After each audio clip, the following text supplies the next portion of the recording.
Hey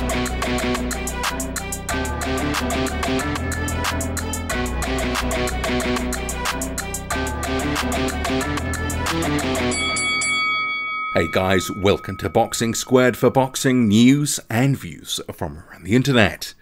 It's been reported seemingly from left field that OTTO WALLIN and Lucas Browne have agreed to fight. So The Athletic is reporting, and this is via its reporter Mike Coppinger. See here on screen, sources: OTTO WALLIN and Lucas Browne have agreed to terms for a spring fight on Showtime. Will be Wallin's first fight since he lost to Tyson Fury in a fight where Wallin impressed, cutting Fury with a punch and buzzing him in the 12th round. That's Mike Coppinger of The Athletic. So OTTO WALLIN and Lucas Browne, a bit of an odd coupling. I don't think many people would have really seen this fight coming. But of this matchup, I'll come to sort of how I think it would play out in a bit, and also the respective careers where both guys are heading. But first, let's speculate about the card that this could actually be on. Dimitri Salita promotes OTTO WALLIN. He also promotes Claressa Shields, and Showtime's had a lot of Claressa Shield cards in the past year or two. So I do think that the next fight date for Claressa Shields, we could see this OTTO WALLIN and Lucas Browne fight. So maybe a couple of months away, something like that. Shields has just been in the ring a couple of weeks ago, so she didn't really take too much damage, so I think she probably will end up being headlining a card sooner rather than later and on Showtime. OTTO WALLIN, Lucas Browne, possibly the co-main event. And Dimitri Salita's actually got a decent stable. He's also got Jermaine Franklin on his books, a couple of other up-and-coming fighters, so you could sort of see a 3 or 4 fight card that could be televised, and it could be a decent event. But Wallin and Browne in itself is not a main event, but I do think it could be a co-main event on a card headlined by Shields, you know, defending her world titles and such. But yeah, the matchup itself, I wouldn't have really sort of expected it to get made, but Lucas Browne had seemingly was going to be returning in the UK. Originally, a couple of months ago, he was looking to fight Australian, his countryman Dempsey McKean. Pulled out of that one just recently. He'd actually signed a contract, and Dempsey McKean and McKean's promoter was shaming him online. Browne has never tried to sort of get too much into the detail of it, sort of saying he doesn't want to fight in Australia anymore. He's got 2 years in boxing, he wants to make some money and get out. And it looked like David Price would be his next fight. There'd been some chatter online from Browne himself. Even David Price had spoken about Browne and said he wants that fight. They were looking potentially at mid-year. And maybe actually he could still go into a Price fight at some point in 2020. But if he is fighting Wallin, and this is not announced officially yet, but Mike Coppinger usually has his finger on the pulse here, it probably comes down to Lucas Browne and the offers that he's had. It's probably just going to be the most money that's out there for him. That will be the sole reason that he would have accepted a Wallin fight. Browne at the moment is looking for lucrative offers. He's made no secret about it that he's looking to get as much money as he can in the next couple of years that he's got left in the sport. He's 40 years old at the moment. He's trading on his name at the moment because he's a former WBA regular title holder, albeit a brief reign. But Browne can use that to generate a little bit more coin for himself. And he's only got a couple of losses on his record. So although I think he's a knockout waiting to happen against a puncher, and obviously against a mover like Wallin, I think he's going to probably get beaten handily enough. Browne can maximize his earnings in fights against up-and-comers like OTTO WALLIN. And remembering OTTO WALLIN coming off the Tyson Fury performance, put up a very good effort. So that was in August 2019. He actually cut Tyson Fury. There were 2 cuts over the right eye early in the fight, opened up by a punch, and he was able to have success in that fight, working Tyson Fury to the body, had some success later in the fight, unable though to get him out of there. So Fury moved on, kept his lineal status, but OTTO WALLIN emerged from that fight with credit. A lot of people didn't know who OTTO WALLIN was going into that fight, and he put up a much better performance than most people expected. So I think a lot of people, boxing fans more broadly, I think heavyweight fans, you know, if hardcores knew who Wallin was and the sort of talent level that he had, that it wasn't no Tom Schwartz.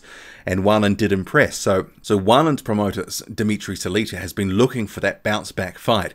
And there had been talk about Dillian Whyte and a few others, but obviously opportunities haven't panned out. But as an interim step, having a guy like Lucas Browne facing him, getting a good decision win, impressive looking performance, or potentially even a stoppage, which I wouldn't discount, against this version of Lucas Browne. That will be all upside for OTTO WALLIN. He builds off the Fury performance, he can get a good win and then move into something a bit bigger and better. At the moment, I sort of class OTTO WALLIN as a top 30 sort of guy because he hasn't done enough, in terms of the win column to prove he's any higher at this point. But he's got very good talent, very good skills, and if you haven't watched his fight with Adrian Granat, he handled him, that's his countryman, back in 2018, handily enough, a very good points win. So I think OTTO WALLIN against Lucas Browne would stay out of harm's way. He'd be, on the move, and he'd be making it tough for Lucas Browne. He would be probing him with the jab, and he's a tricky southpaw, so I think Lucas Browne would have a few issues. Browne at this point, he does seem to gas in his fights. He's a bit flat-footed. He's looking for the big knockout punch, but I don't think he'll be able to find it against OTTO WALLIN, who also has a relatively decent chin. I would expect it's either a comfortable points win against Lucas Browne, say over 10 rounds, or he even stops Lucas Browne, possibly by a body shot. OTTO WALLIN showed in that Tyson Fury fight he's a good body puncher, and he can mix that up at times, but I think he would look to be more aggressive in the later rounds in a Browne fight when Browne was tiring. The first sort of, like any sort of aging fighter who's still got power, they're dangerous early, and I think OTTO WALLIN will keep out of harm's way against a guy like Lucas Browne. But it's an all sort of upside sort of fight for OTTO WALLIN because he can take the prestige of Browne, a former title holder with the WBA, and he can put that win on his column. Third loss for Lucas Browne. He still gets credit from that fight. And Lucas Browne, obviously, he's looking for the best money fights out there, and seemingly, if this is the fight that's made, it's obviously probably the best offer. Browne had said he was open to fights in the United States as well as the UK, but for all money, it looked like he would go the UK route and be back there. But seemingly that's not the case. But I wouldn't discount that even if he loses this fight, that he could still be into a David Price fight later in the year, or at least a Tom Little fight.